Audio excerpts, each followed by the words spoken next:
now are done virtually. All right. Most of the interviews that we do, there are things that, people don't need to see you face to face before they interview you. They would only need you to have video capability on your system. All right. And they look at you, and I've interviewed many people. And as I'm interviewing them, I can see that they are reading. I've interviewed people that when I ask them questions and they don't understand it, they will quickly be typed, but I can see what they are doing. Some of them, but some people are so smart that even when they are doing it, you might not really know, except you are very experienced as an interviewer. All right. So it's a good opportunity for you guys to be able to get into this. And not only that, you also need to know that as a project manager, you are a boss.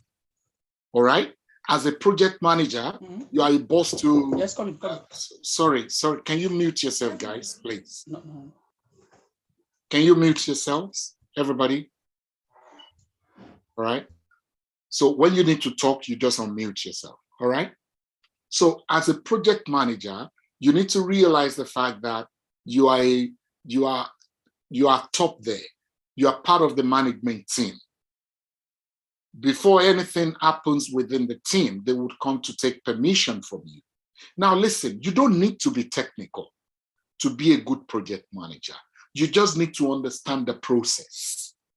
If you understand how process works, you will be able to work anywhere in the world and you would work successfully. Then the technical know-how will be coming to you bit by bit. I've seen people that I train them. I've seen people that studied Yoruba. I've seen people that were nurses. I've seen people that were, teachers. I've trained doctors. I've trained pharmacists to become project managers. And most of them are doing very well. Almost all of them are doing very well in whatever they, in their project management role now. Some of them are actually program managers now. Some of them are delivery managers. Some of them are delivery leads. And if project management is not lucrative, a medical doctor will not leave medicine to come into project management. A pharmacist will not leave pharmacy to come into project management. So it doesn't matter what your course is, it doesn't matter what you study, as long as you are somebody that is willing to learn and you are willing to adapt and you are willing to get your hands dirty, you can do project management. Okay? So now, when we were talking yesterday, I gave you some description of what makes projects to be projects. And we said a project is something that has a definite start and an end point. It has definite start, it has end point. So which means, if I should ask you now with these, what does that mean? When we talk of stages, I spoke about process, I spoke about stages yesterday in project management. So what does it mean to you? Just think it, because we'll come back to that later. What does it mean to you when we say, it has a start and it has a finish? In between it, there are processes, there are things that we need to do. There are things that would happen in between it. And that's what makes what you are studying to be unique. That's why people are willing to pay for it, because they believe you understand the process. That's why many times they would ask, do you understand SDLC? You all know what SDLC means, right? No. Yeah. Okay, we'll talk about that. All right. SDLC means software development lifecycle. Yeah. Okay. So when you say SDLC, so what we're talking about is software, all right? Software development life cycle. That's what it means. Okay. I don't want to mix that up with this, but I'm just trying to do this so that some of the things that I'm teaching you, I might be typing it out so you would understand where we're going. So when we say it has a definite start and it has an end point, that makes it a project. That means it is not a business as usual. That means it is not something, it's not support. It's not like the bulb is broken, we want to put it back. It's not like, oh, my screen is beaming. Oh, the cable is not properly plugged. Those are support. Those are what we do on a daily basis to keep things running. It's not the same as when we have a definite thing that we're starting and we want to finish it. It's a, once the end point is reached, the project is over. It is not a program that can go on for longer than usual. And it is not a portfolio that may not have an end to it. It's a project, it has a start date, it ends. And it is set up to create something unique for unique products, for service or results. That's the reason we set it up. So we spoke about that yesterday. Now, yesterday, I also spoke to you about constraints of projects. When we say project constraints, then I spoke to you, I said, in project constraints, you have costs. You have the scope. When I was asking you the other time, what I was expecting one of you to say is the scope of work, because that is what you want to achieve. The main purpose of setting up that project is within what you want to achieve. So you have a scope. Why is it important for you to have a scope, guys? Why? Why is it important to have a scope? Can anybody answer me? Guys, talk to me quickly, because of time. Can you hear me? Am I audible? Yeah, you are. If we don't have a scope, we might go outside of the project. What do you mean outside of the project? We might overshoot our budget. We might run out of you know, like we're trying to build something. If we don't have a scope, we might how do I explain it now? We might go outside of what we're trying to do. Okay. I would say the scope gives us direction. Then, can you say that again? I would say the scope gives us direction. Exactly. It gives you definite direction. And it helps you to be able to know this is your role as a project manager. I'll give an example. All right? Let's say you're planning a wedding and you want to make rice. You want to cook rice. Or let's say you are expecting some friends. All of you here eat rice. You're expecting some friends and you just called somebody and you said, oh, I want rice for 10 people on Sunday. Is that very good? Is that not a very good description of what I want? Is that not a good description, guys? I want rice for 10 people on Sunday. No, it's not good description. You do not specify the type of rice you want. Thank you. That's it. It has not specified the type of rice that I want. And that's why it's important for you guys to understand what we're talking about when we talk about scope, what you want to achieve. Listen, you have jollof rice, you have fried rice, you have white rice, you have dirty rice, you have coconut rice, you have so many variants of rice. You have chicken biryani. You have so many variants of rice. So somebody calls you as a project manager, I want rice for 10 people on Sunday. Now that person has told you about the timeline. That person may even tell you that my budget is £100. You have the timeline. You have the budget. What is it that is lacking in what I've said? I want rice for 10 people on Sunday. My budget is £100. What is lacking in my requirements? I've just given you a requirement. That's what we call it. Time is lacking also. Time is not lacking. I said Sunday. When on Sunday? What kind of rice? Definite rice. Type of rice. Is the scope? Yes. Thank you. Type of rice. Is the type, I can tell you that I want rice, but I've not specified the type of rice that I want. And when I say that, that's why the business analyst that is working with you as a project manager will need to be able to delve into this. And you need to understand this as a project manager as well. If you do not understand the type of rice, what do you think can happen?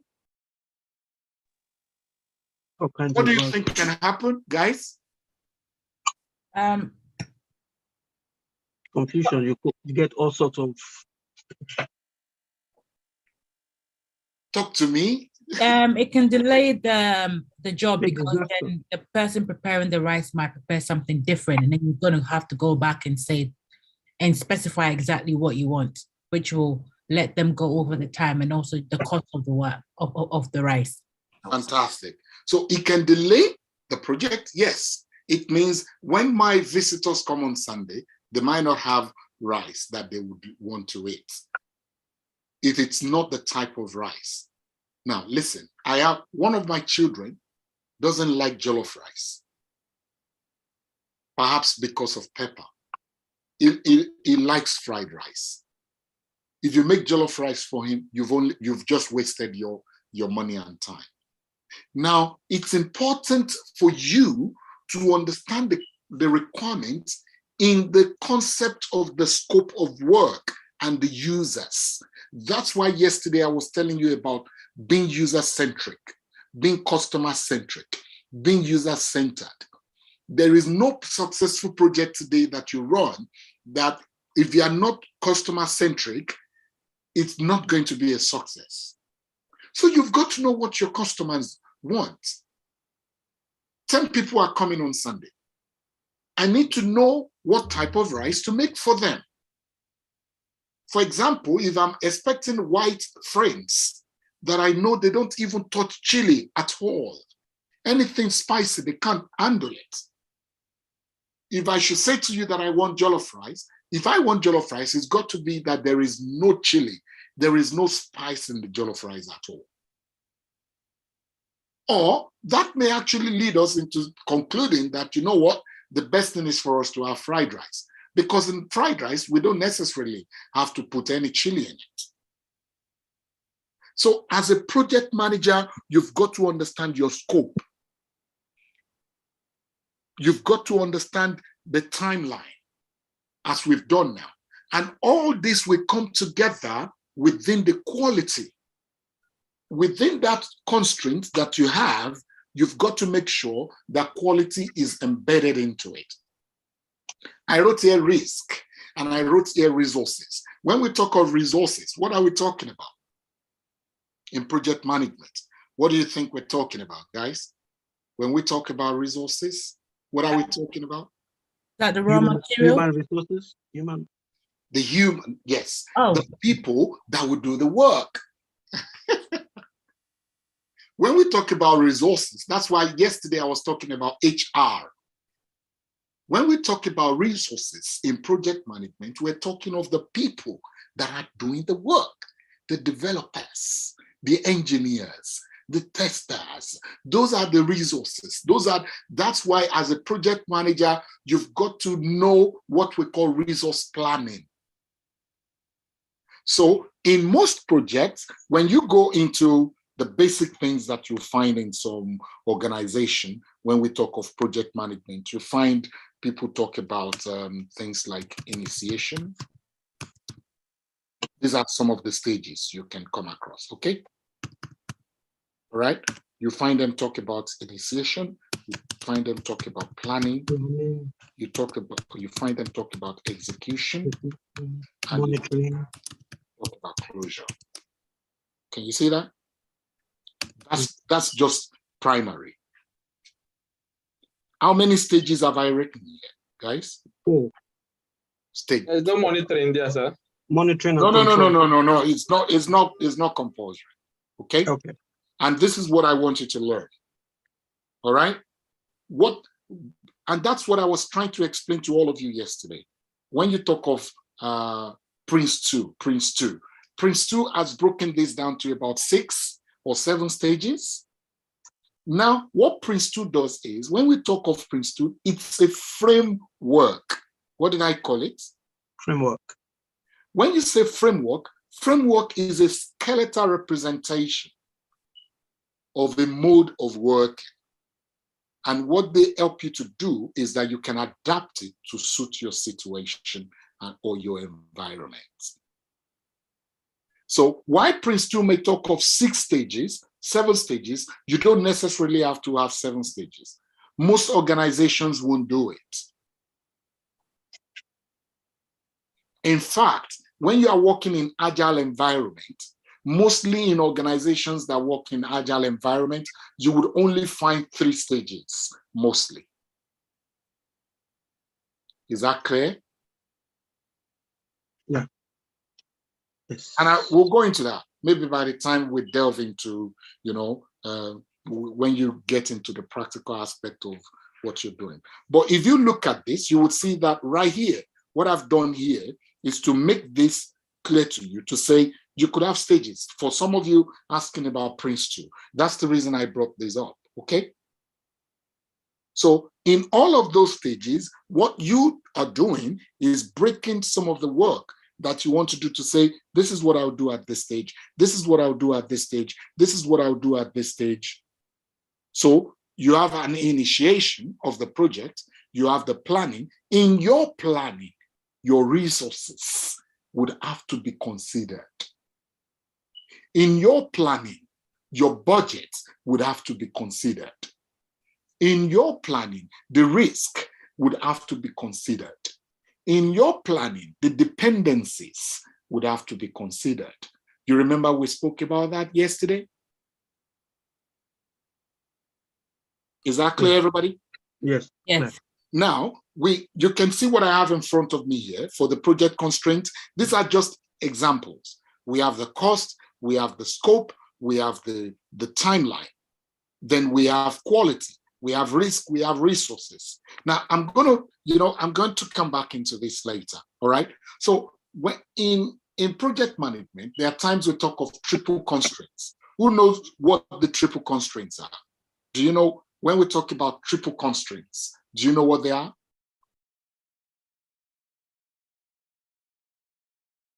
Do you know what they are? If I'm moving too fast, please stop. Let me know, guys, okay? I want it to be that everything I'm saying is thinking. Okay. Do you know what the triple constraints are? No. No, not from my hand. Oh, we don't know. Okay, so I've given you project constraints here, and I said triple constraints. The triple constraints would come out of all of this. These are the things we call the triple constraints in project management. Look at it. We have the time, we have the cost, and we have the scope. Can you see that? What are the triple constraints? Time, Time, cost, and Time, scope. cost, scope. Time. You have a scope of work. You have been given some work to do, and you have been told that this thing needs to be achieved within this time, this period of time. And you are now given a cost to say, this is how much we have for you to deliver this. Now, if you see there is something in between it all, something cuts across it. What is it in between it all?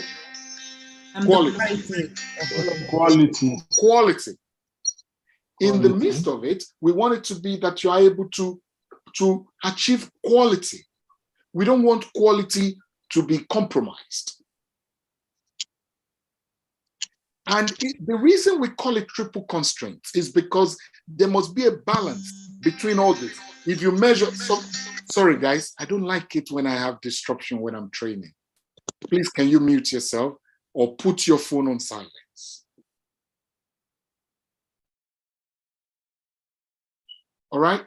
So you could see the triple constraints. We talk about the time, we talk about the cost, we talk about the scope. I've got some work to do. They've given me time to deliver, and they've told me how much I have to do that work. And it must be achieved in good quality. This is where you find the quality assurance people.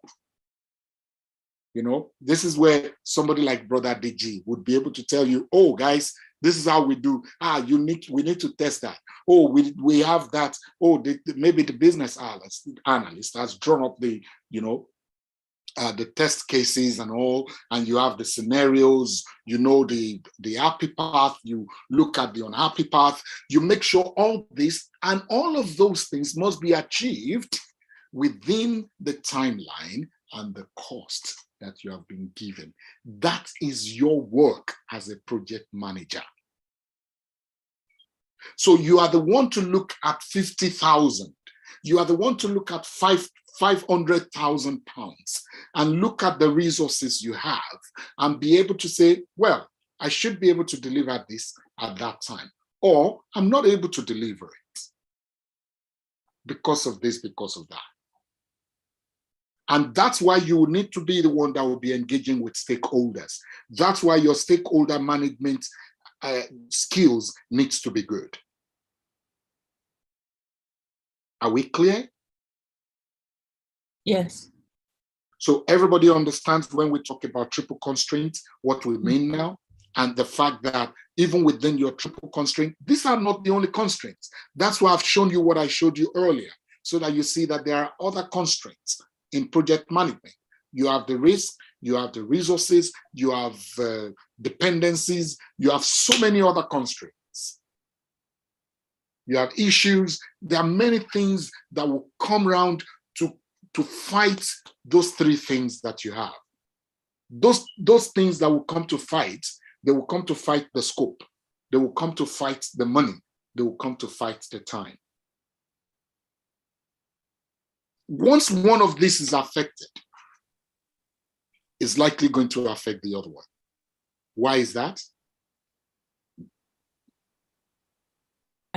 Because it can affect, if the time is increased, then it will affect the cost. Fantastic. Yeah. What if the scope is increased? What's going to happen? That would affect the time because then you will need maybe more time to spend on the project. So it's not just the time. And it if overshoot the cost. It definitely cost you. Yeah, it will shift everything. If your scope goes up, it might affect your timeline, and it might affect your cost. And that's why this is critical. This is important. What if the time is reduced?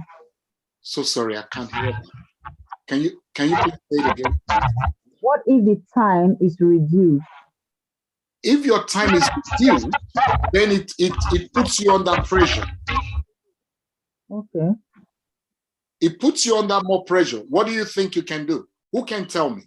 Let's say your scope has not been reduced, but your time has been reduced.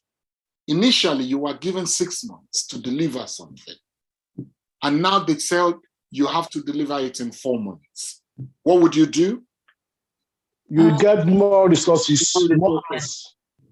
Yes, you can get more resources. Yes, you can get more resources, but what's going to happen? I think it can also affect the quality because you additional cost.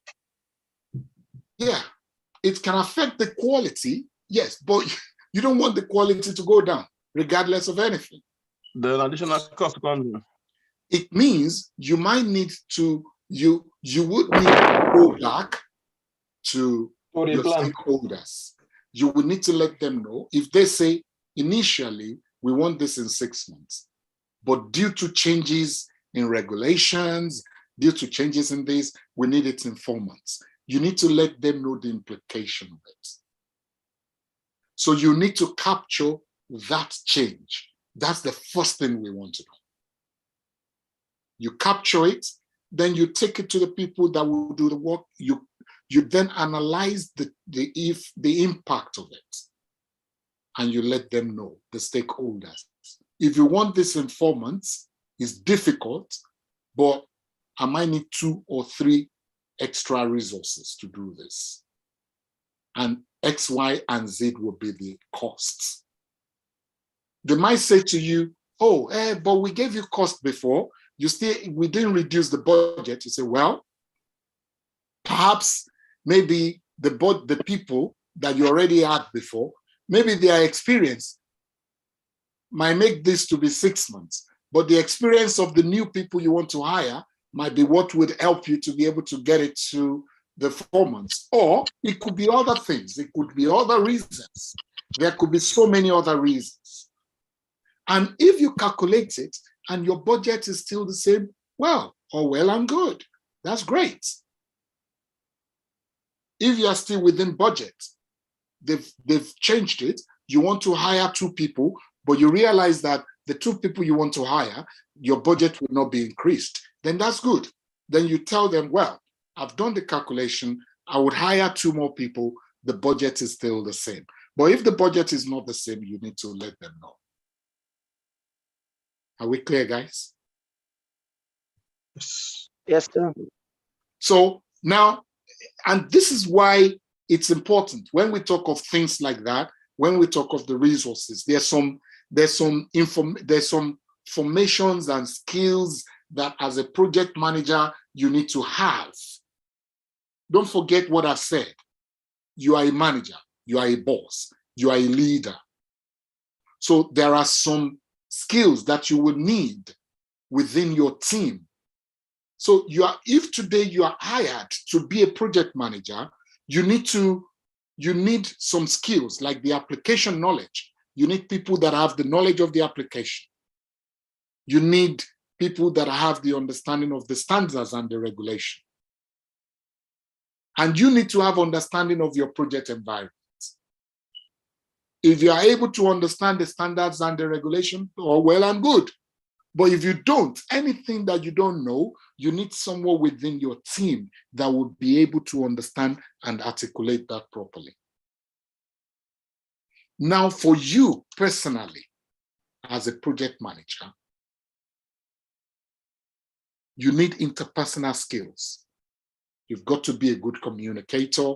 You've got to be somebody that can influence people. You've got to be a good leader. You've got to be somebody that can motivate others. You've got to have negotiation power. You've got to have problem-solving skills. Where you go through, framework for crisis management.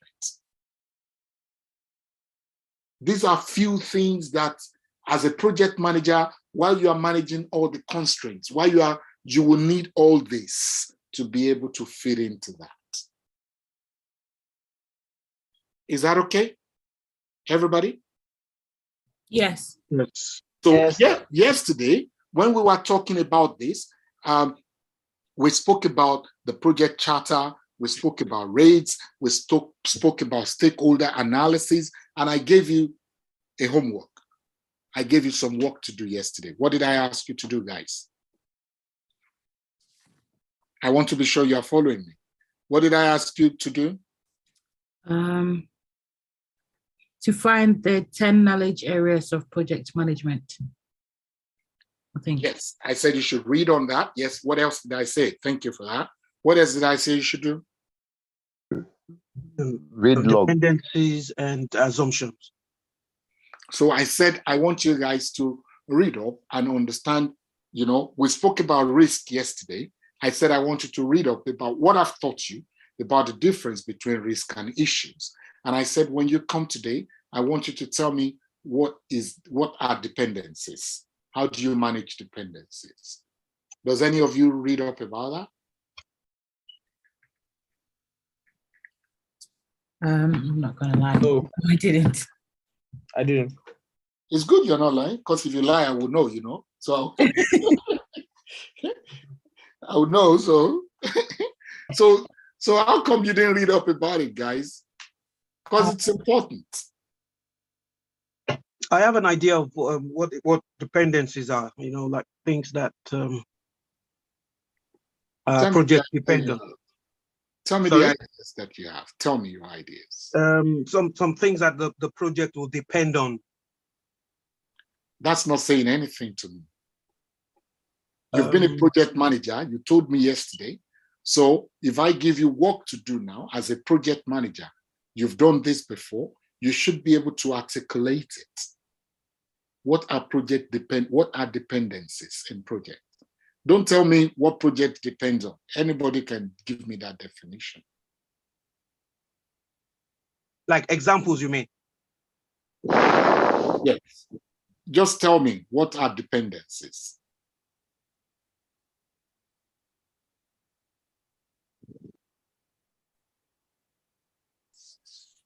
Tasks that are interrelated. Tasks that are interrelated. How do you mean interrelated? I don't know if we should use a construction of a house. Yes. You know, before you start foundation, you need to first of all procure the land, and then maybe after the foundation, before you do what's it called, is it lintel, you need to get to a certain point. So it's more like if it's in P6, you have to plan the project. You have to do maybe a start to start or a start to finish kind of illustration. So I don't know if that's I don't know if I'm making sense, but you're making sense. All right, you're making sense. So when we talk about dependencies, you are talking about those things that may impact your project because you either need help from them or they need support from you to be able to get your work done. There are different types of dependencies. You could have internal dependencies. You could have external dependencies. Does that make sense, guys? yes. So we're talking about rates now. So when I want to do my planning, all these things that you see are factors that I need to put together for me to have good planning. So if for example, somebody has told me now that this is the project. Femi, you are the project manager.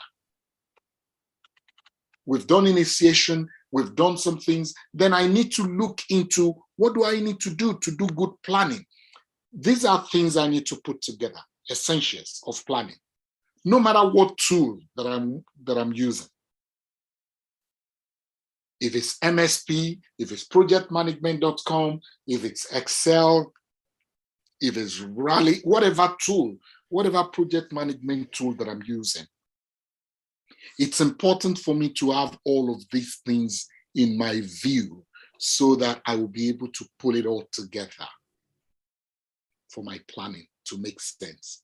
So when I'm talking of dependencies, I'm looking at, okay, for example, just as you've rightly said, when we talk of internal dependencies, that's when start to start, finish to finish, finish to start. Let me just jot that down for you. For some of you that have not heard that before, right? Or have you all heard that before? No, I haven't. So we have what we call start to start. We have what we call start to finish. And finish to start. We have what we call finish to start. Right? And we have what we call finish to finish. You see that? Mm-hmm. Start to start. So many times you won't see it written out as start to start. You'll see SS, SF, FS, FF. Okay. So if you come across things like that, that's what they are saying. You see something like SS and you see SF and you see, FS and you see FF. That's what they are talking about. Okay? So start to start, start to finish, finish to start, finish to finish. These are internal dependencies. All right? Was it Henri that spoke about this? Henri, were you the one that spoke about this, right? Or, yes, sir. Okay. So these are things that as a project manager, when you are doing your planning, for example, the one that you gave about building, construction, yes, this can work to say, except we do that, we cannot do that. So when we say start to start, what we're saying is, I cannot start this until that has started. I cannot start to build until you've started to do this. Mm-hmm. Then when I say start to finish, it means except you start, I cannot finish this one. It's only when you've started your work, and would have the practical example for all of this, okay, as we go on. Mm-hmm. Except you start this, we cannot finish our own project. Then some could say, except you finish, we cannot start. All right? Mm-hmm. For example, if the bricklayers has not started to lay bricks, I want to go back to the example of structural. If the bricklayers have not started to lay bricks and you want to run electrical cables via perhaps maybe via the walls or whatever, can you start running the cables? No. You can't. So it means except they start, you cannot start anything. Oh, okay, I get it. Except they finish. No, they can't finish, because if they finish, you can't run cable when they finish everything. Mm-hmm. Mm-hmm.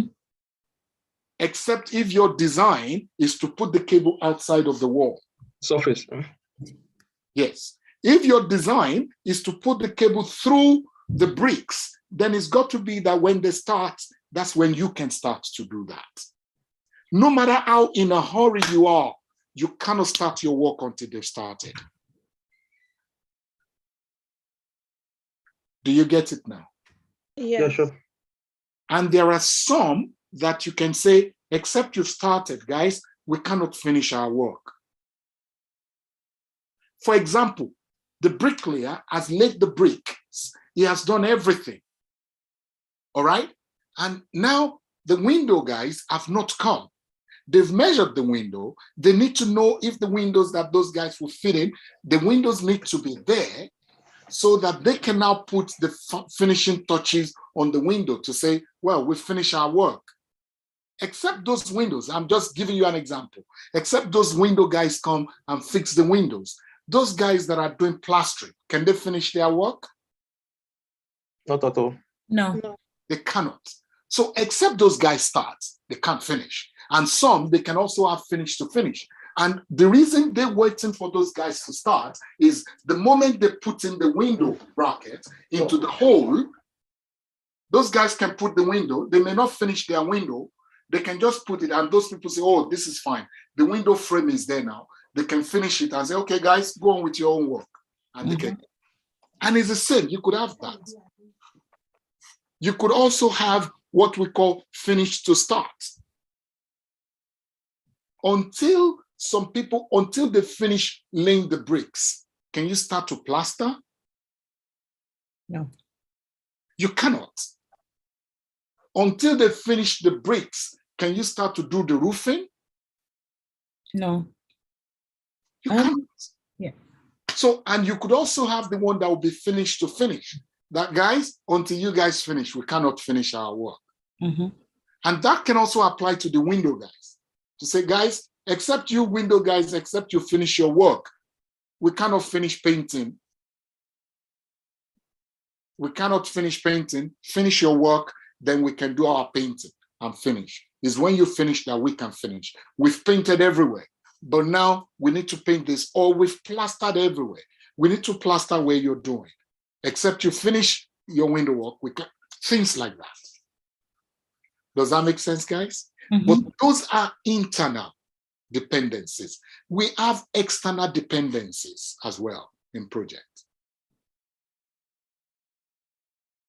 All right, we have external dependencies. You might have dependency on security team.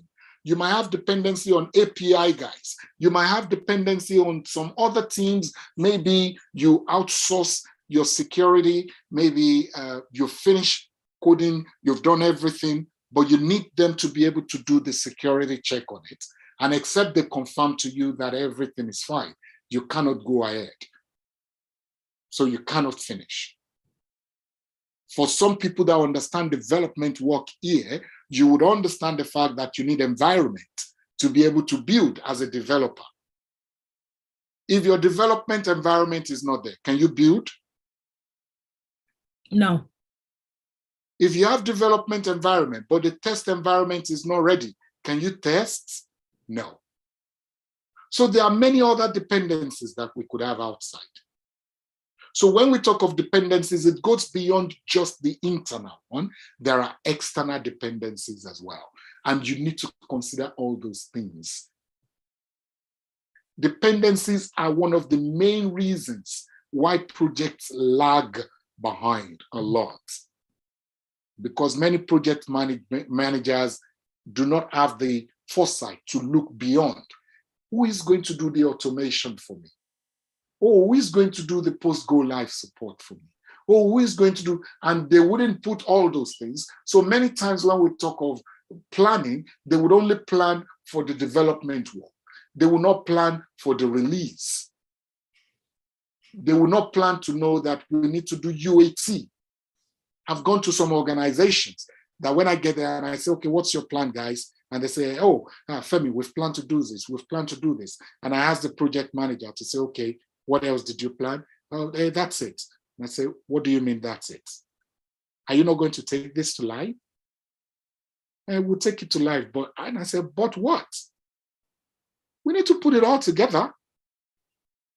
What's the budget you have? You've requested a budget just to do development work. What's going to happen? Does that mean you develop it and you leave it there? No. Those are some of the things as a good project manager, as a good program manager, as a good delivery manager, you've got to understand all those things. All right? Yeah. I hope I've not talked too much, guys. No. Okay. I just want to be sure that you guys are with me and that whatever I'm saying is making sense to you. So for like the example I gave you here, when we talked about project phases, projects are phases.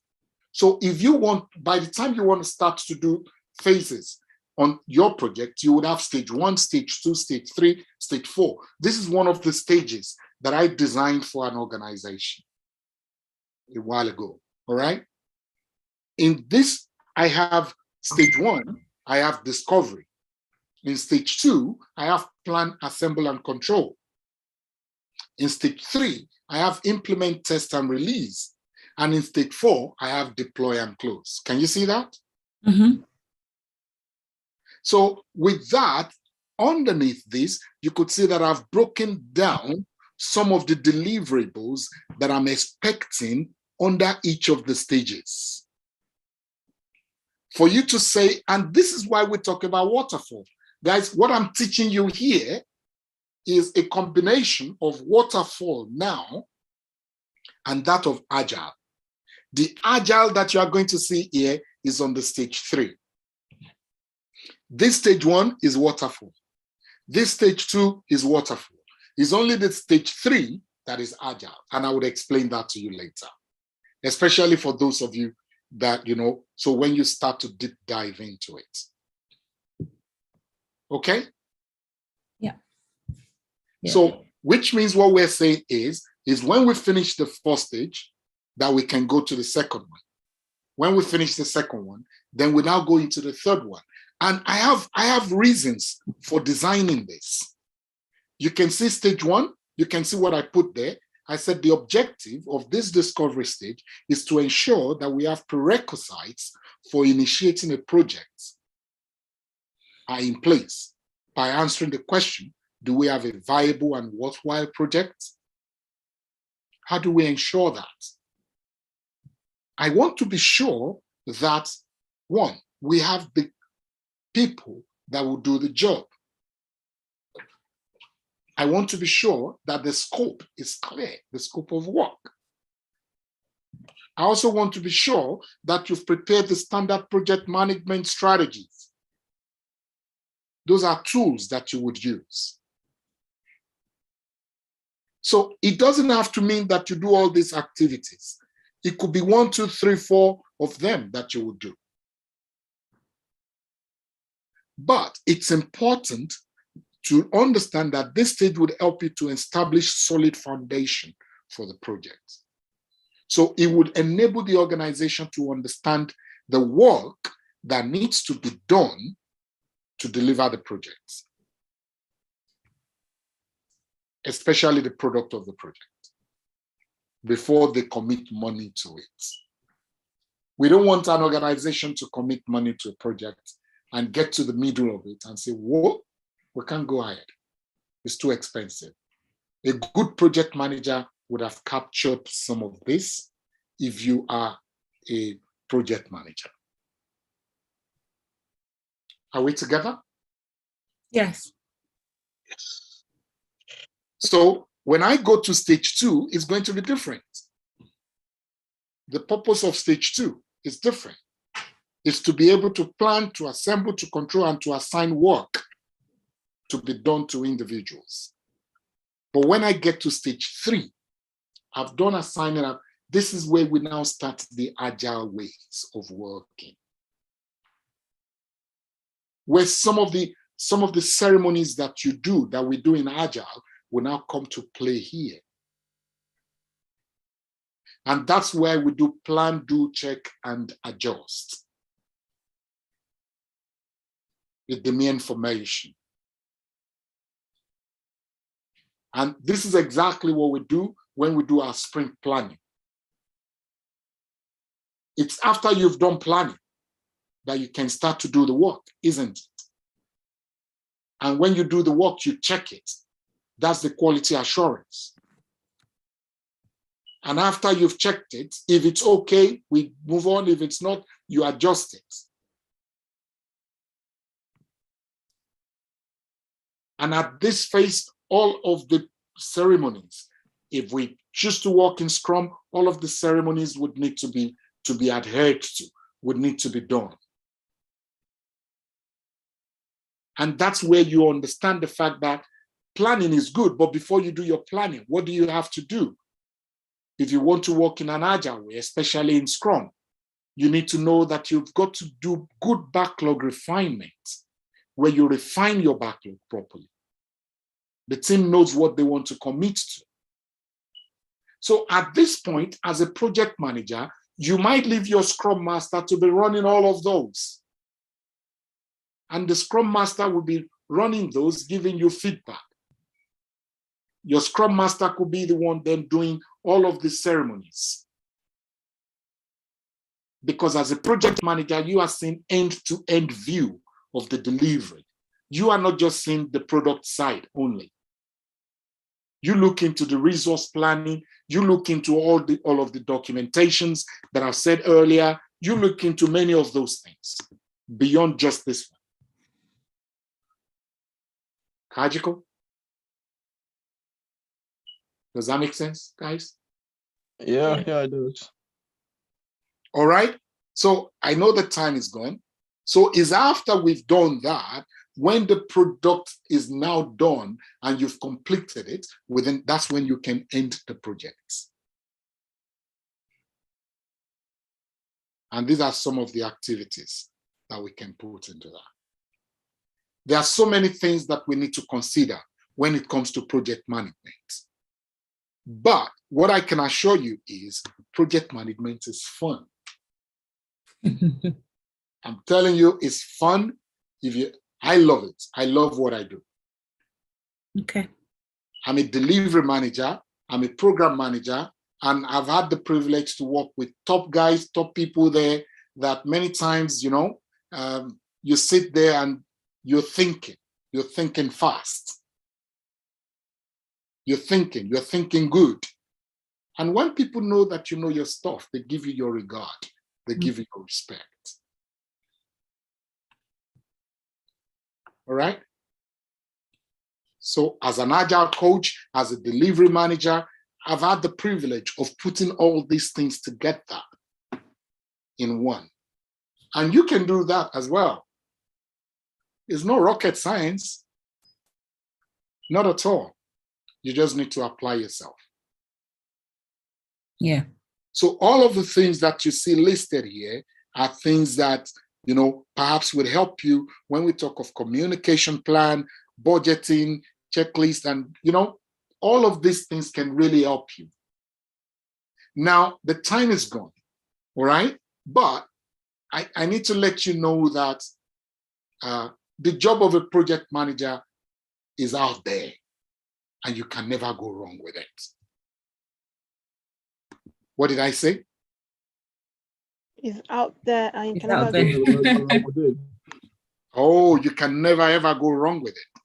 In fact, if I go to any, any of the job serve or whatever out there, let me just share and see. Let's do something together. Let's see. Can you see my screen, guys? No. Can you see it? Yes, now I can see. So let's see project manager.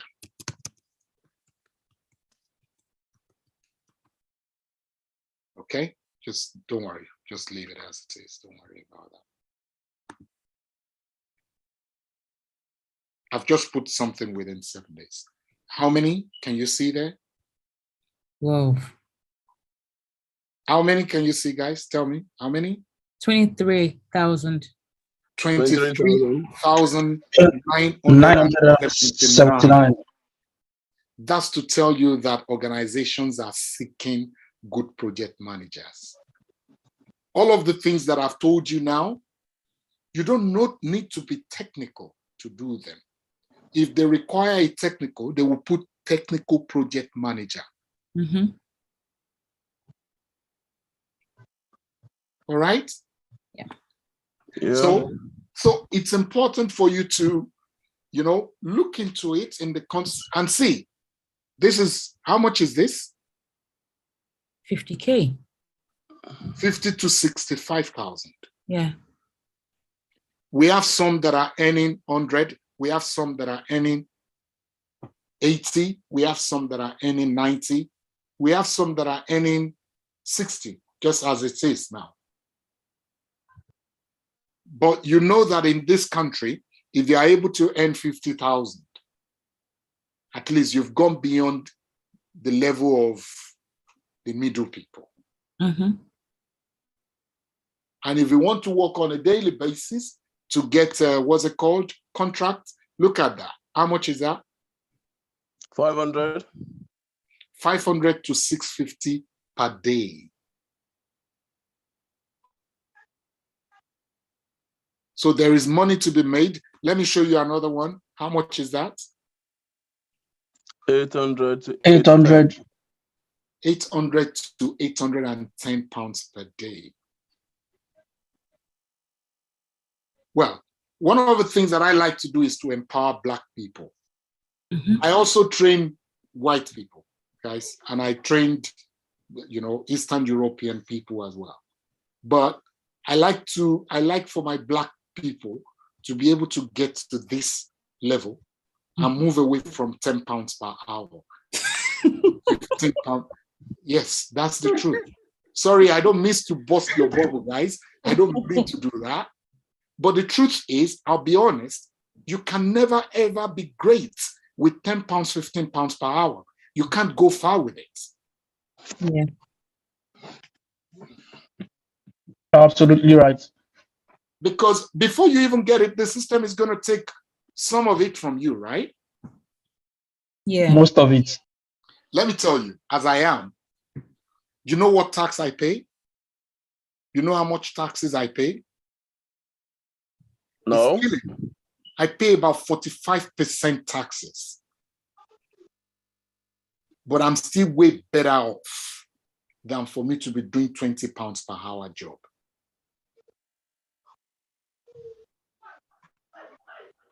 Are you with me? Yeah. Yes, sir. Sometimes they charge me 40 to 45% taxes. But it still pays me better. Way, way, way better than for me to be earning some little stipend. Because wherever you go, once you tender what you earn, people look at you twice, right? So you want to get a mortgage, you want to get it, you don't need to sweat. That's why for most of you that have made up your mind you want to go into this, it's better you take it seriously and put your mind to it. I'm not asking you to do that, but I've got students that resigned from their £10 per hour job to concentrate on this for 3 months. And after 3 months, they got job. I think I've got a testimony there. There's somebody I know that perhaps the person might be hearing my voice as I'm talking now, that the person after 2 months got a job after I trained the person. Okay? Yeah. So it depends on you. It can take you 6 months. It can take you 3 months. It can take you 1 year. And if you like, it can take you 2 years. It's how much you want to put into it, how much you want to get your hands dirty, and how desperate you are to live where you are right now. If you are still okay with 25,000 per annum, then no problem. If you are fine with 28,000, I used to have a candidate. I had a candidate that was earning 38,000. When she came to me, she said, "Oh, Femi, I know I'm earning 38,000, but I think there is more to me." And I said, "Yes, there is more to you."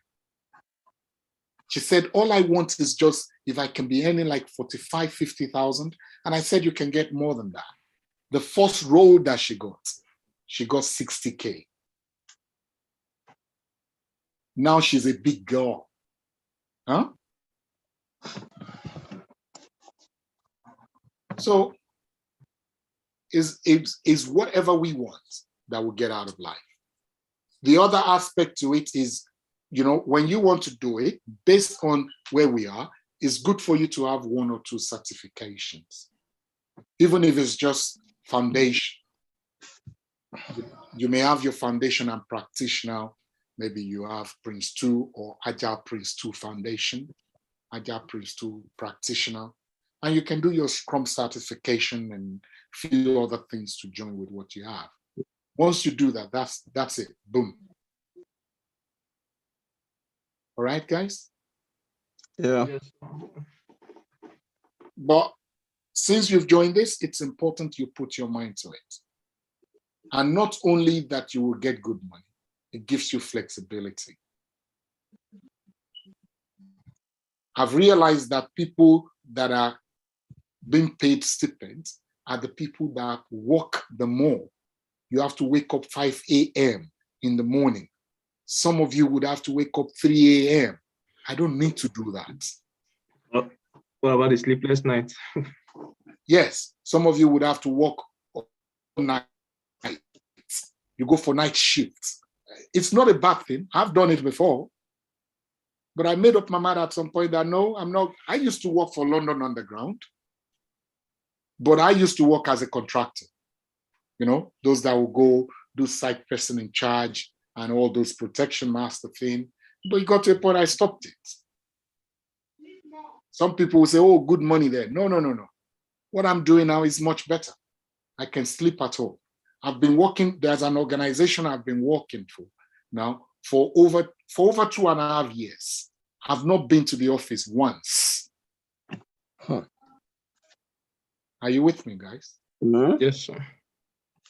For over 2.5 years, I have not been to the office once for that particular organization.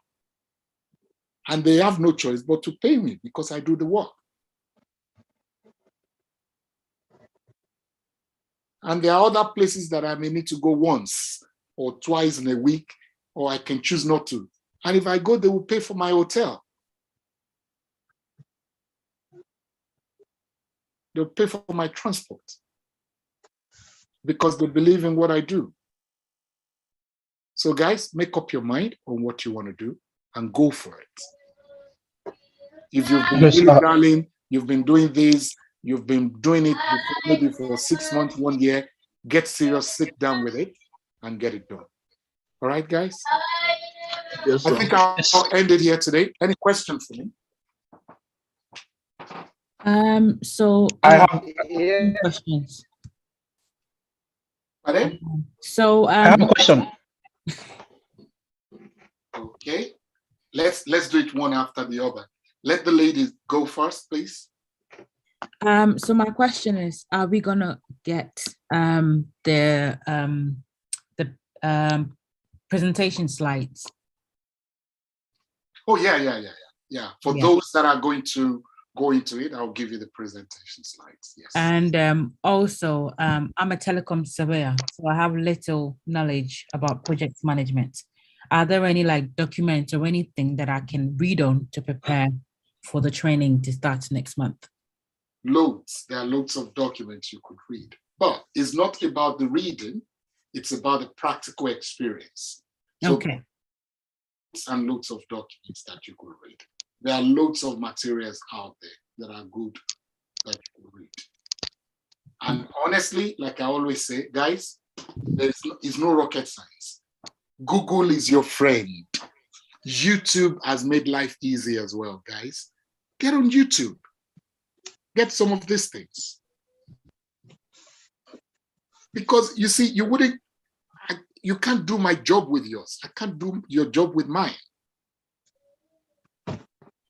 All right? Okay. So you will find lots of materials there that you could use. All right? So does it mean with that certification you can get a job in project management?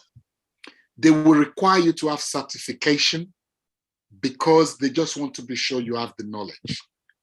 It doesn't mean you can't get a job, but they would require for that. Most jobs would say that they want somebody maybe with, because they would ask you once you get the employment, they will ask you to send them the document. It doesn't mean you can't start applying, but certification doesn't take a lot. Guys, I have guys that do certification. They would only come to you, maybe they will give you training, some brush up training, 1 to 2 days. On the second day, you do your certification. And some of them are 100% pass, guaranteed. Okay? Okay, so so that shouldn't be a problem. It should just be something that you need to be desperate to do it. That's all. All right? okay, so I have a question. My question is this: the project manager, is the project manager part of the Scrum team? And if No. the project manager, okay. No. In Scrum roles, there's no project manager in Scrum. There are 3 important roles in Scrum: the product owner, the Scrum Master, and the development team.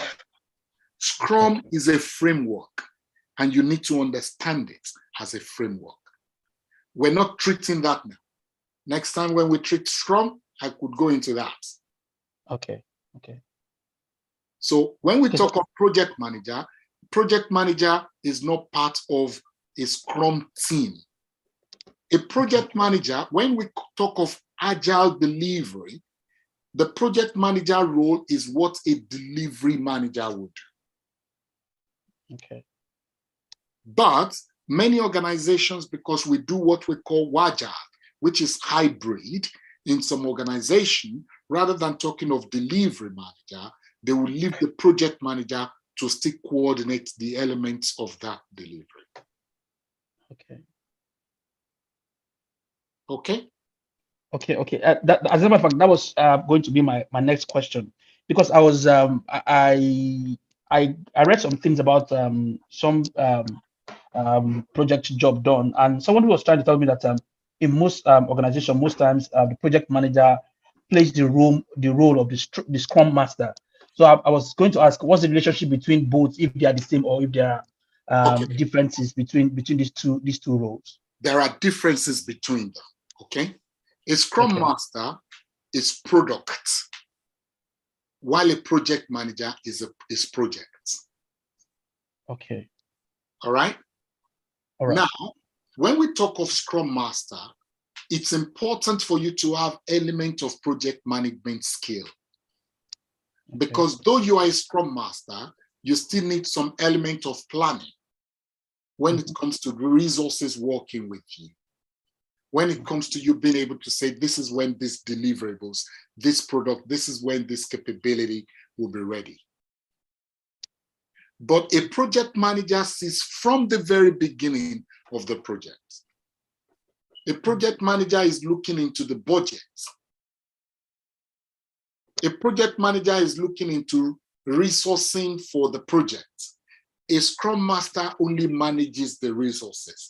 A Scrum Master is not responsible for getting resource on board.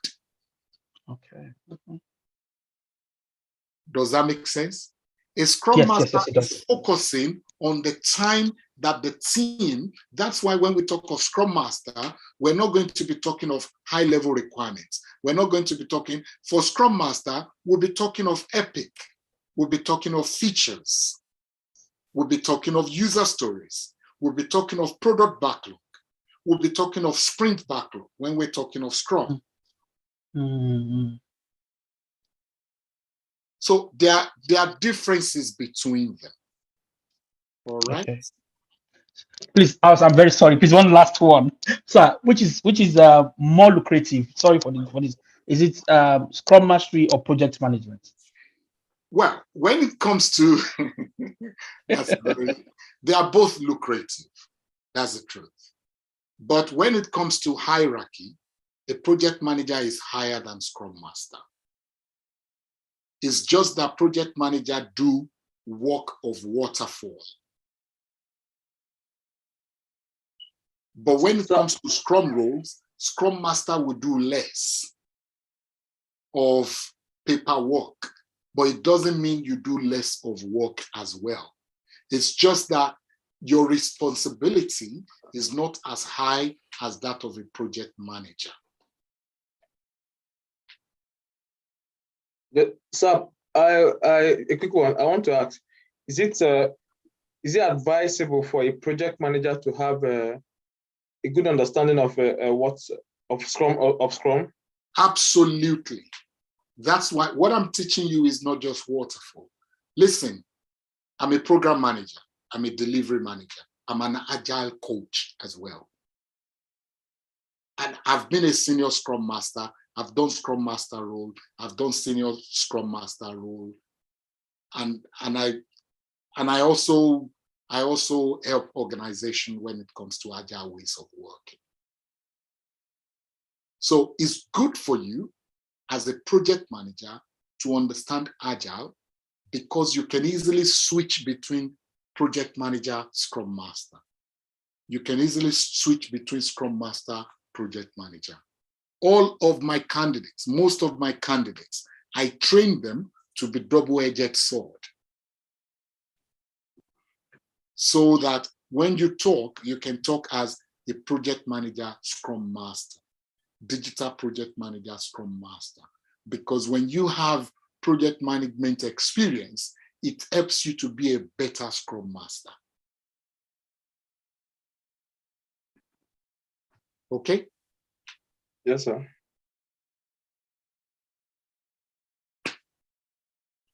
Yes, sir. All right, guys. Let's call it a day. All right, let's call it a night. We can catch up again. All right. Take care, guys. Thank you so much. Thank you for. You're welcome. So yeah. So quickly before we leave, any question in relation to the internship, you can ask now. So because I hope Mr. Femi is going to be part of the team that would coach us in the internship. Yes, of course. Yeah. Okay, because since we are talking of internship. Yeah. So yeah. So of course there are other tutors as well. So I understand. Yeah. Okay. Any other question? I have a quick question. I'm doing the project management. And I know we have to also do the Scrum Scrum as well. We have to get knowledge in that. Do I have to do both courses or just the project management? To be honest, you are not allowed to do two. Okay. Yeah, you're only allowed to take one. Okay. We're always saying in the past is that because the programs are very, very intense, and then people kind of, you say, okay, I want to do two, then eventually one of them suffers actually. So you're going to be put in a team, and you need to take one out. No, you cannot do both. You cannot be the Scrum Master of that team and also be the project manager of that team or be the BA of that team. Basically, you have to decide. You have to decide on one, and yeah, you go for that. Yeah. Okay. All right. Okay. Mr. Deji, sorry, my question is also related to the one just asked now. I need your advice on this. I'm also interested in Scrum Mastery, and I also like the idea of project management. For someone that is new to this, both this, which would you advise that one takes first, Scrum Mastery or project management? Mr. Isaac, I would say if you are going for project management, automatically you have idea in Scrum. Okay. Whatever they're going to teach you project management will give you an idea in Scrum. So in Scrum, a project manager can do the work of a Scrum Master, but Scrum Master cannot do the work of a project manager. Okay. Thank you very much. That cannot be totally true, to be honest. Okay. Let's listen to you. Yeah, but we don't teach here that much. We show you what to do, right?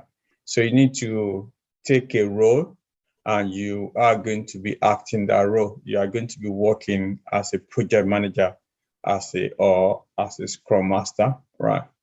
But you will be within the team of Scrum Masters, BA, QAs, and so of course you're allowed to shadow people that you want to shadow, right? So, but you need to decide on one actually before you go. That's what I'm asking you to. I'm asking for your opinion. I can. This thing is I wouldn't say go for this. You need to do your research actually. You know why I don't normally do that right now? Because I lead all this team actually, whether the Scrum Master, the Agile Project Manager, or so it will be difficult for me to now take a side actually to say, oh, go for Scrum Master or go for Agile. I will be biased. But having said that, one thing I do also want to do is, which I've done before, to say, oh, go for this, and eventually the person say, oh, Deji, you said I should go for that, but it's not what I wanted. I want to shift, right? So you need to do that by yourself. Actually, I say, look at who you are, right? Okay. And then you'll be able to decide on that. So information that's been given tonight, you can look at that.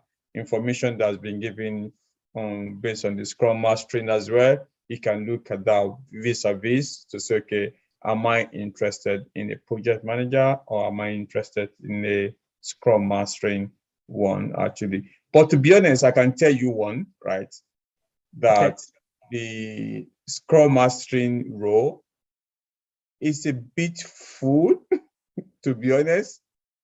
So, but the team we are still not closed it, but we might close it very soon. But because we've done the introduction for that earlier, this we have not actually done. So hopefully we'll get more people coming to this one actually. So that's another thing I can say. Sorry, I'm not going to tell you, but you got better chance to go for Agile project management, to be honest.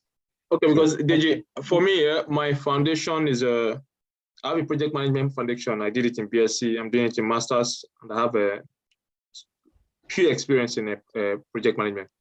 But in addition, I would have loved to have Scrum Master experience. That's why I was asking: is it advisable for one on that is in project management to have that of a Scrum Master? So in the course of the training, would one have to know the basic why we are grouped? Like you said, I could shadow somebody. Maybe in the course of shadowing someone that is a Scrum Master, Agile person, can one get the needed experience? Yeah, I think the answer is yes, actually, to be honest. But of course, one thing that I would advise you to do is you need to first take a role that you would play, right, within your team. That's first important. Then you can shadow the second one, actually. So that's what I would advise. We don't charge you for 2 roles to get it now. So yeah, sure. You are going to be exposed to the other one anyway. But one thing that we want to ensure is that it's not like you have not yet decided. Because we saw that before when someone said, oh, I'm going for a BA role, right? And eventually after a few weeks into the program, and I said, no, I'm not doing BA again. I'm doing Scrum Master. So that would really not help, because eventually that team that is meant to be working as a BA would now suffer because it's now moving out. So that's why I would advise you to ensure that you do your research very well. So once you enter the internship, I think you only got 1 week. After the 1 week, you can switch at all any longer. But of course, you're going to be in a team where there'll be Scrum Masters. They will also be going for the training as well, so you can go to their training as well, shadow them, and yeah, so that's fine. If you start to go with Agile project management, and yeah, so that's what I can say anyway. Yeah. Okay, it's fine, because if I can shadow someone doing Scrum Master, at least I could get the needed experience, and possibly after the 3 months, I can come back and do that of Scrum. But one thing, Harry, I can tell you, that mindset, I also struggle with that. Do you get it now? So don't say after 3 months I'm coming back. Have a mindset that after 3 months I'm going to get a job as a project manager. I'll get a job. Like I said, I want to have that experience. I want to have that skill as part of my portfolio. Okay. All right. You get, not that I'm coming to definitely already. I think I have a job, and I'm hoping to get a job too. So I'm positive that I have a job. Okay. Any other question, please? Please, I have a question. Yeah. The link you just posted on the chat section, I clicked on it and you said for registration, but there's no section for project management. I don't know how to go about it. Okay, so if you click on the second one, I think there will be one. Hold on, let me check that quickly. Yeah, so it's there actually, because if you click on the first one, that is for the student link actually. So I'm going to send that again. So for the student, we haven't put the Agile project manager as part of the courses. I'm coming in as a student. This is becoming difficult now. I'll speak to the admin and see what we can do on that one, but I don't promise anything. Yeah. Okay. Okay. Any other question? Are we to choose our role now, or is much later when the internship training starts? No, you need to choose a role actually. So how do we choose? By selecting the right one and paying for it. Right. Because I've done some instrumental payments, so I don't know which one I paid for. Oh, you need to look at it again. So there will be an email that will be sent to you, right? So you need to look at that to see what you paid for. So and do that fast, because by the after first week of August, you won't be able to change that. So wait, I'm not getting something clear. Is that there's no project management for students yes. level or what? Yes. I wasn't told that when I was asked. No, it's not. If you're separate, right, there's no discount for project management, right? For students, right? So that's what it means. It's not like if you're a student, you cannot do Agile project management, right? You can use that link I sent now. This was right? not explained like this when I started off with registration, and I've already made more than 80% of my payments. Same here, because I don't know. Same here. That's why I'm trying to go back to the link to see if I don't know. So I'm not understanding. This was not how it was told I before I don't started get off with registration. I don't get the issue. Sorry. You don't get the issue. I was not told that there was no project management for student level. Oh, yeah, you are not getting the point. I said I did not say so, right? Why I'm saying that there's no discount. Can you listen 1 minute, please? there's no discount for students. That's what I'm saying. If you check the second link I sent to you, they are discounted actually for students for some courses. But for Agile project management, there is no discount for students. That's what it means. So if you want to register, you can register as a student. You just need to use that link. There's nothing stopping you from doing that. So what you are going to be on the program. But as at now, I've not had the discussion with Femi to say, should we give discounts for students or not? And I said, I'm going to have that discussion later. But as it is right now, there is no discount for students for Agile project management, right? But so why about for software testing? Is there discount? Yes, there's discount for that. Yeah. How do I know the exact one I chose? How can I check that? Can you check your email that was sent to you? So yeah, that has the link. That has a link. Can you check the email that was sent to you, please? I'm looking at the email, the one from Blue Sky Citadel. Okay. What's the title? What's the title of the email? Confirmation of your payment. Yes, this is internship confirmation. What does it say? U21 summer internship confirmation. So you will see a cost there as well. I mean the confirmation of your payments. You would get an email of the confirmation of what you paid for. So, however, you can speak to admin anyway to confirm this anyway. Yeah. Okay, let me see who's that. Okay, let me drop a chat on the